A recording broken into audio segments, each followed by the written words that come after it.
How do we collectively win a campaign to stop the government from spending perhaps £25 billion on yet another generation of nuclear weapons, and by so refraining, help to start the process of getting rid of nuclear weapons everywhere? The best way to guarantee peace and security in the world is to bring about social and economic justice and to eliminate poverty.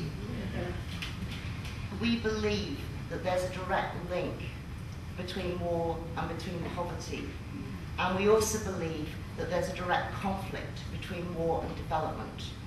You don't get peace and security and safety without justice and equality. You don't get peace and security through spending money on arms, missiles, warheads, submarines. You don't get sustainable development by doing that. And poverty is the oxygen that fuels the flames of terrorism, and we need to tackle the real enemy. A few years ago it was Pakistan and India, and then it was Iraq, and last year it was North Korea, and this year it was Iran, and next year it will be someone else.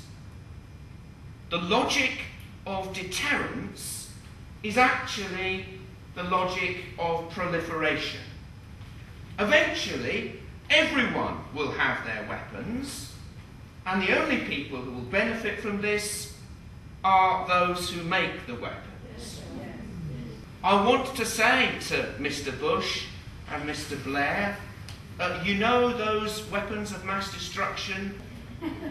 They are in your submarines and in your silos, and you are now planning to build and develop more of them in our backyard.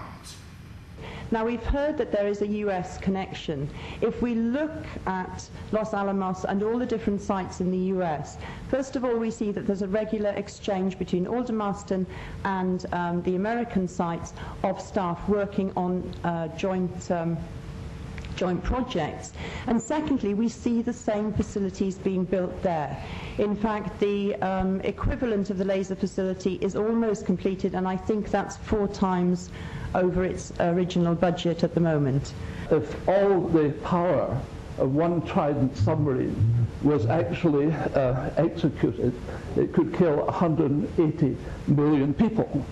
All the really great peacemakers in human history have, for the powerful and the rich, been troublemakers.